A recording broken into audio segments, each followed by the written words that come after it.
What's happening, sports fans? How you doing? You know what time it is? It is Sunday and it is 2:30 p.m. and it's time to what? It's time to talk a little sports with the sports guy. I am your host, Kendrick, with TFG Sports Media and Kendrick Sports Hustle. That's SporTZ I hope everyone is having a good weekend. We have some beautiful weather here in Texas. It's in the upper 70s, lower 80s. Just my kind of weather. Sun out, guns out. No, I don't have the guns out. As far as I got to get back in the gym on that. But anyway, we having a great Sunday. So I hope you all are doing the same. Before we get started, make sure you come in. Make sure you let me know you're watching.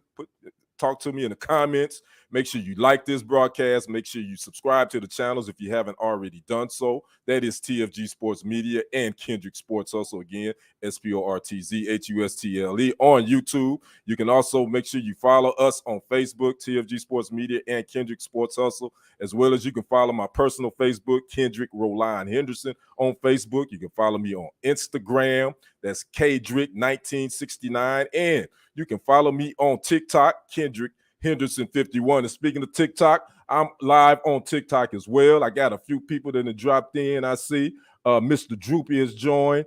Den Lazar 17. I'm probably butchering that, but I got a few people watching on TikTok. So if you see me going over here, we're live on TikTok as well as on YouTube and on Facebook. So again, I hope you all are having a good day. Again, I want to give people time to come in if they want to comment. But we're going to chat a little bit about what the happenings in sports. We had some history-making moments this weekend. Had one today, actually. We're going to talk about that. But again, make sure you come in, comment, let me know you're watching, like this broadcast, share it, subscribe to the channels, do all that good stuff. So without further ado, as they say, we're going to go ahead and jump right into this thing. Let's get off a real quick sports headline that happened.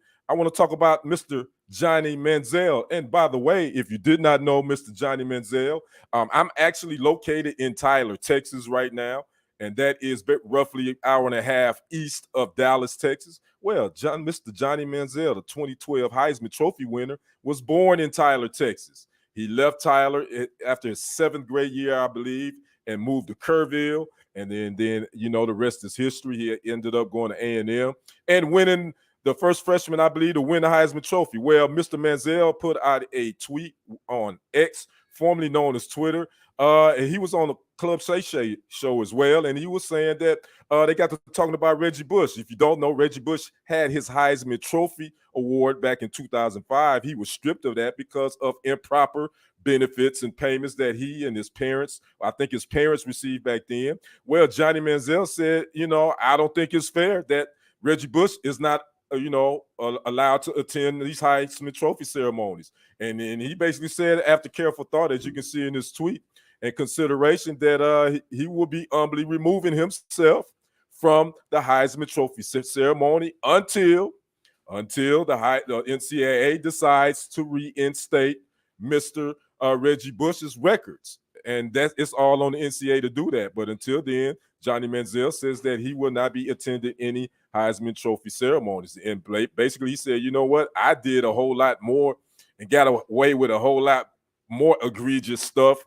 than Reggie Bush at his time at A&M. So he talked a little bit about that. He made this statement this past Saturday, and he spoke with Shannon Sharp on Club Shay Shay, and it aired a couple of days ago. If you haven't checked that out, go check that out as well, because you know Club Shay Shay, Shannon Sharp, he's popping. You know, after that Cat Williams interview and Monique, man, he's the place to go to now, where you're gonna see everybody going and spill the beans, so to speak. So again, Johnny Manziel said he is boycotting all Heisman Trophy ceremonies until Reggie Bush is reinstated. Now, a history-making moment happened today in women's college basketball. Iowa's Caitlin Clark, you know who she is, where she made history on this afternoon. Her Iowa Hawkeyes took on Ohio State women's Buckeyes, and she passed the late, great Pistol Pete Maravich of LSU. He held the long-standing record of the most points scored in a career in NCAA Division I. Well, Caitlin Clark actually passed him. The original mark by Maravich was 3,667 points, and she did it on 2 free throws, I believe, right before the second quarter. But eventually she ended up, I think, scoring 20-something points in that game. So now Caitlin Clark, she owns the record for the most career points scored in Division One men's and women's basketball. And so salute to Caitlin Clark. And oh, by the way, she also said that she is foregoing her senior year. She could have went she had another year of eligibility because of the COVID, but she decided to forego that. So most likely she is going to be the number one pick in this upcoming WNBA draft. And from what I know, that the Indiana Fever, they have the first pick. So again, that was one history making. We're going to talk about the one a little later. Lakers LeBron James, he made some history on last night. We'll get to that segment in just a few minutes. But let's talk about the follow-up to this craziness that happened actually a week ago today. If you missed it, Cam Newton got into a scuffle, a fisticuff. I wouldn't call it that. I would call it a little bit more of a scuffle last Sunday at a flag football tournament in his hometown of Atlanta. Now, from what I gathered from reports, it started out as some trash talking on the following Saturday, the Saturday before Sunday, between he and some former colleagues that actually coached with him, the Brown brothers, Steph and TJ. And they was talking to normal trash from what I gathered, from what I read. And somebody got in their feelings. So on Sunday, and by the way, the Brown brothers, they now coach with Top Shelf Performance. Their team actually beat Cam Newton's team on Saturday. So I think that's where all the back and forth started. Well, on Sunday, it continued. If you saw the video, it was roughly 25, 30 seconds. From what I could gather, looks like the brother stepped to Cam first, and he just defended himself. And then, as you can see with these still pictures, that's where it happened. So Cam would not speak on this for a whole week. The Brown brothers would go on social media. They would speak to a radio station. And you know, at this point, I thought that the brother shouldn't have even said anything at all, because the video speaks for itself. Cam is 6'6", 255 pounds, and he threw them brothers around like they was little boys. But again, it's just unfortunate that this happened in front of young men that you are trying to mold into becoming athletes. And I don't have a problem with trash talk. That's part of the nature of being competitive, in my opinion, in athletics. That's how we grew up. We're going to talk noise. We're going to talk smack. You don't take it personal. You just you get on the field and you make it happen. But for this to get to this point, it was totally out of line for both.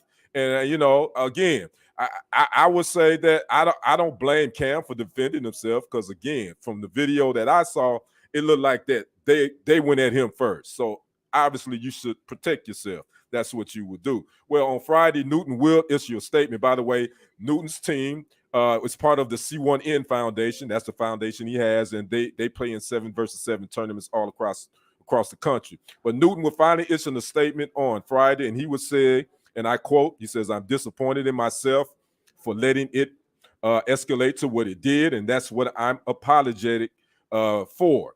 And he says, "The truth of the matter," he will continue, "is this. Me being in my position, I should have never put myself in that position. That's just the truth.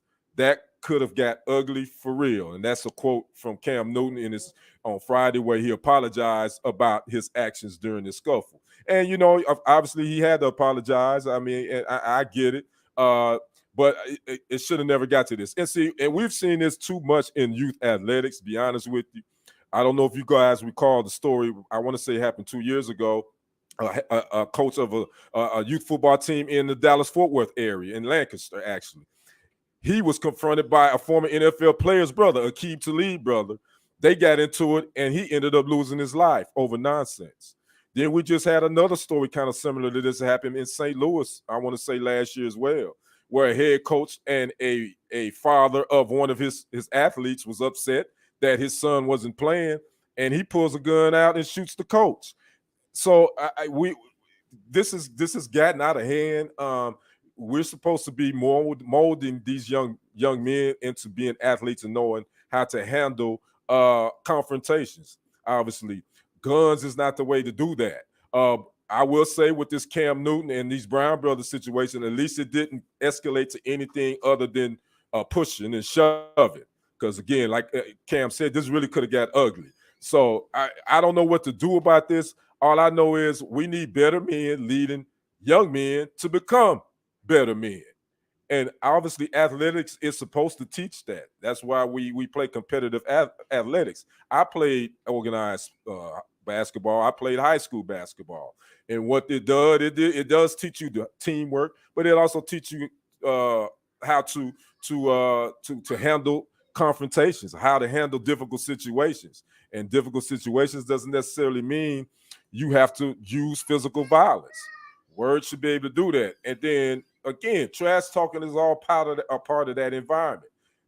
Words should never ever make you feel like you got to put your hands on somebody when you just talking friendly, competitive trash talk. But these brothers, they kind of said that they felt like Cam Newton was pushing the button, but they know Cam and they worked with him for a couple of years, so this shouldn't have been nothing new for them. But again, Cam did apologize. And oh, by the way, his 15 and under 7 versus 7 team did actually win that tournament on Sunday. And he did apologize. As far as where do they move going forward, hopefully he and the Browns, they say they got a cordial relationship, even though they don't work together. So hopefully they can squash this and move on. And hopefully we won't see these type of incidents happening again. So again, Cam Newton and Mr. Brown, hopefully the Brown brothers, hope you guys get it together and we don't see this again. Now let's move on to our next segment. We're talking Tyreek Hill, wide receiver for the Miami Dolphins. Now this story, he's being sued. I don't know if you caught this. Well, according to Sophie Hall, I never heard of her, by the way. I don't know if you guys have heard of her. She's according to a social media influencer from Britain. She has like over 2 million followers. She's a plus size model as well. Well, she is accusing Dolphins wide receiver Tyreek Hill of assault, negligence, and intentional infliction of emotional distress, according to a civil lawsuit that she and her attorney filed on February the 23rd. Now, the reason for the civil lawsuit, according to Hall, that she was at Mr. Hill's residence in Florida. How did she get there? Let me back up. She got there because her son signed up for a Tyreek Hill football camp back in June of 2023. I guess Tyreek Hill kind of took a liking to her. He hit her up in her DMs. There was some flirting. He said, hey, I want to send you some airline tickets to come see me down here in Florida. She accepted, so that's how she got to his residence. Well, there was his trainer there according to when this alleged incident happened. Hill's trainer was there. He was doing some training with his trainer, as well as some of Hill's family members. So after his training got done, according to Miss Hall, that he asked her to join him in some of the football drills, offensive, defensive drills, where they get in the stance and they may rush each other, this and that. And according to Hall, that they did that a couple of drills, and they did one where she actually rushed Hill and pushed him over and knocked him off his balance. Well, according to Hall, allegedly Hill got angry and rushed at her and knocked her over and broke her leg and would not assist her or give her help, while his family members looked on and laughed. So this is where this civil lawsuit is coming from. Now, Hill's attorney says these allegations are not true and baseless, and says the lawsuit was filed, and I'm reading from his statement, only to generate publicity for Mr. Hill, bad publicity, I'm sorry, for Mr. Hill, in an attempt to scare tactic him into personally covering the cost of Miss Hill's medical bill. Now, she's suing for between $50,000 to $75,000, and she wants a trial by jury. Now, look here. My thoughts on this. I don't believe this happened how Ms. Hall says it happened. I think there was obviously some interaction, something happened, but I don't think it happened like that, because I think that if something like this happened, I'm sure there was cameras there. Somebody probably was videoing it. Somehow, some way, that video would have found its way onto social media. But I could be wrong about that.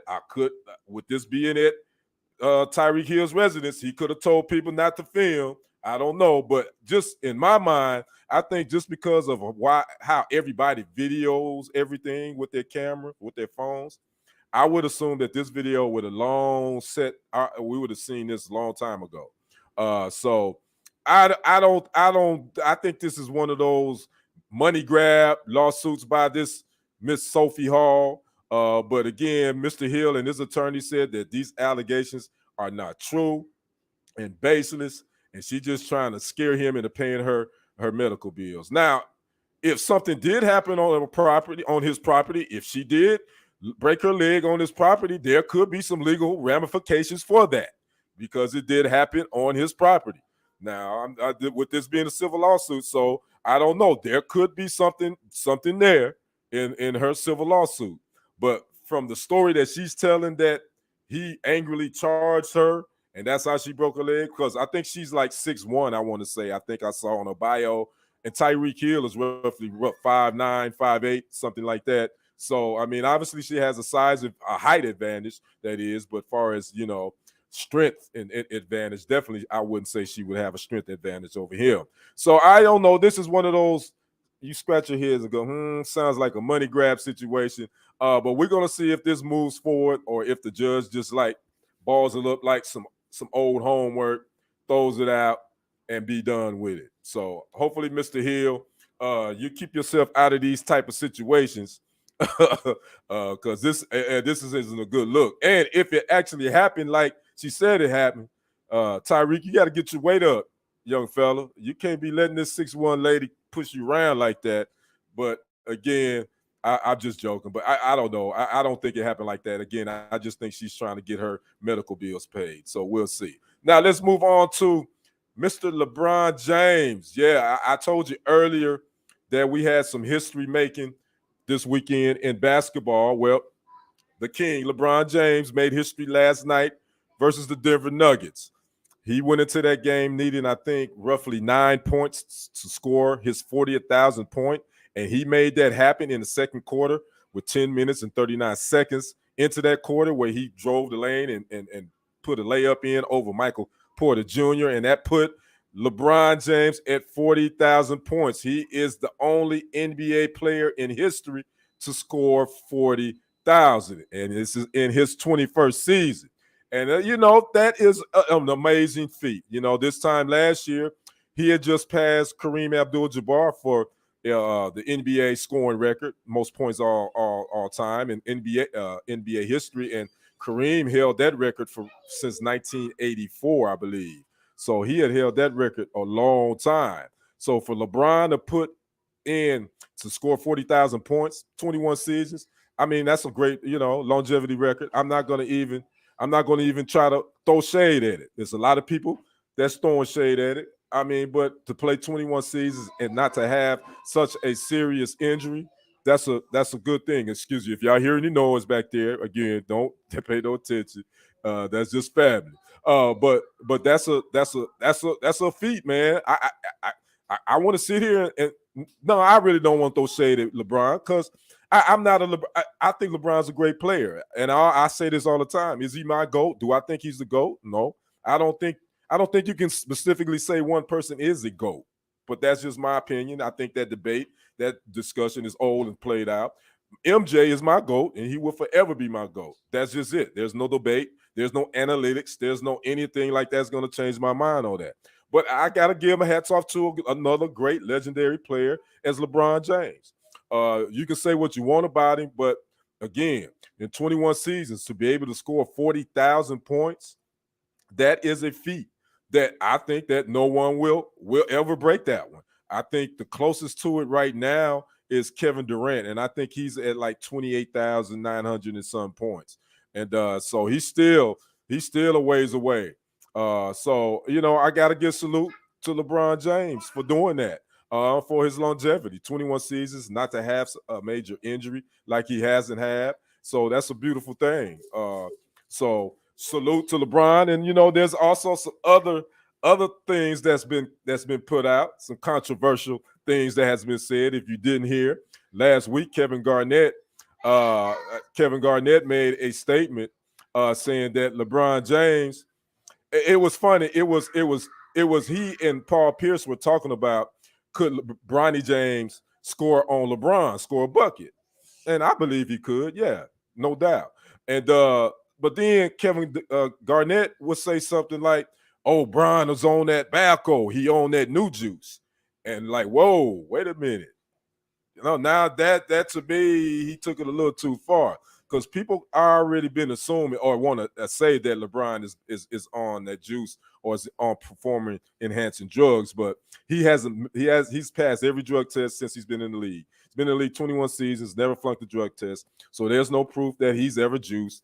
The only thing that got closest to that last year, some documents came out that some of his former associates was associated with Anthony Botch, I believe is his name, who was with Balco, that was giving these performance enhancing drugs to baseball players. He was convicted. Some other people were convicted as well. But that's the only link LeBron has to any type of performance enhancing drug scandal there is. So I thought that was kind of irresponsible for Kevin Garnett to say that. But again, people in a court of people, public opinion, people gonna believe what they want to believe, and no matter what you say, no matter what proof there is, they still gonna believe. Nah, he juiced. I don't think he's ever juiced. That's just my opinion. But I'm not trying to change nobody's mind about that. But we're talking about him scoring 40,000 points.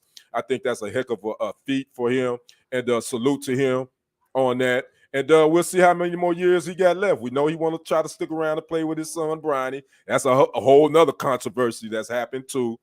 And we'll see if that happens. I don't think it will.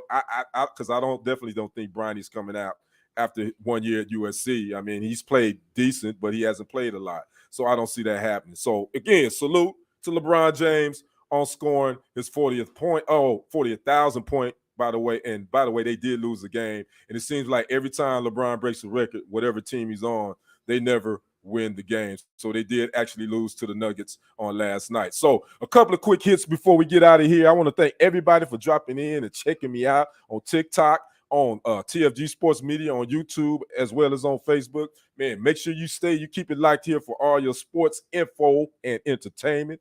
I'm going to try to be more live here on TikTok. But a couple of NFL notes I want to talk about. First of all, yesterday I posted about Dallas Cowboys left tackle Tyron Smith. It looks like he will not most likely be back with the Cowboys after 13 seasons with the franchise that originally drafted him in 2011 as the 9th overall pick. Stephen Jones was at the combine and said, Jerry Jones said that they really want to try to see maybe if they can work something out, but they're going to let Tyron Smith test free agency. So long time left tackle for the Cowboys, Tyron Smith, looks like it's going to test free agency, which, by the way, NFL free agency opens up March the 13th.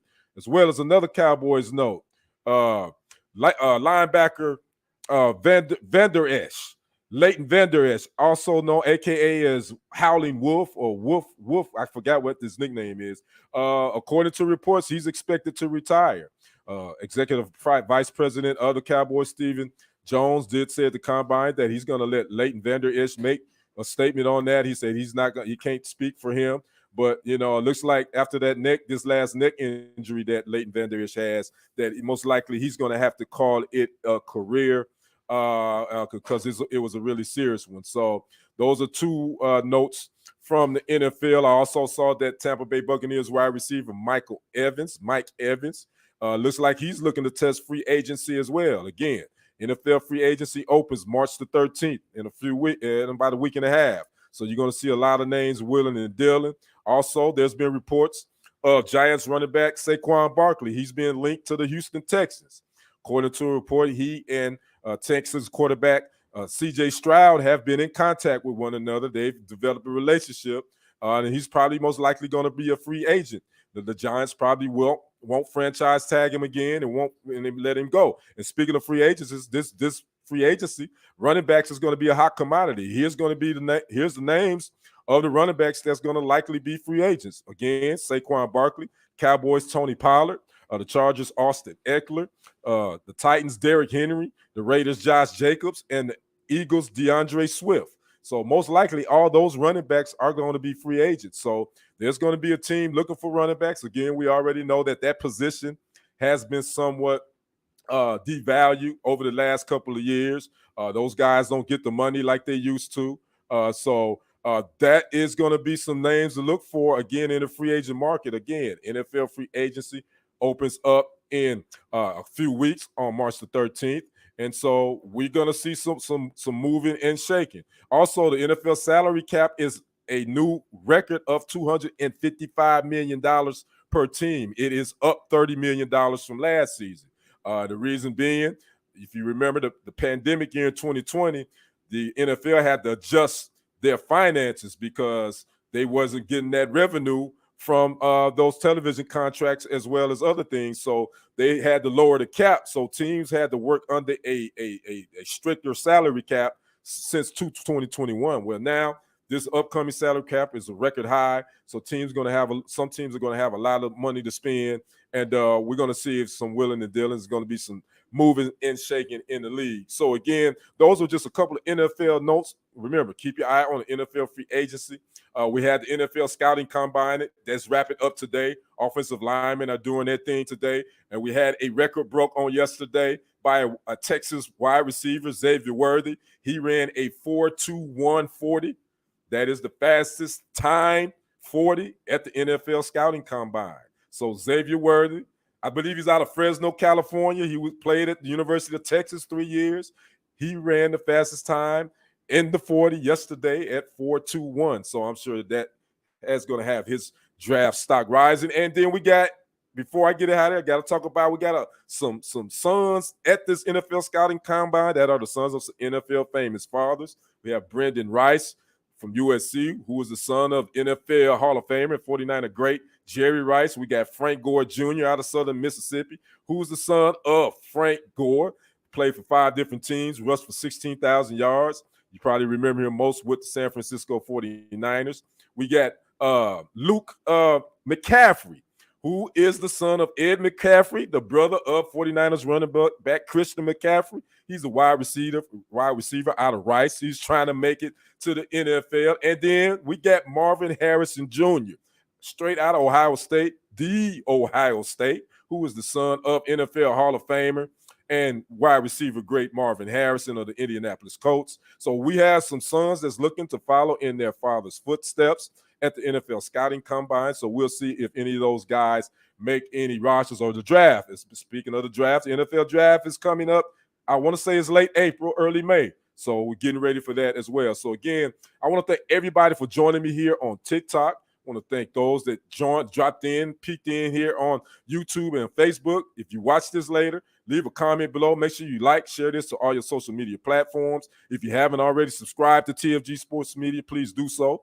And also subscribe to Kendrick Sports Hustle on YouTube. That's SporTZ HUSTLE. Make sure you like and follow Kendrick Sports Hustle on YouTube, as well as TFG Sports Media on YouTube. You can follow me on Facebook, my personal Facebook, Kendrick Roline Henderson. You can also follow me on Instagram. That's Kendrick1969. And you can follow me on TikTok, Kendrick Henderson 51. So I think I gave you everything that you can follow me on. So again, I hope you all enjoyed the show.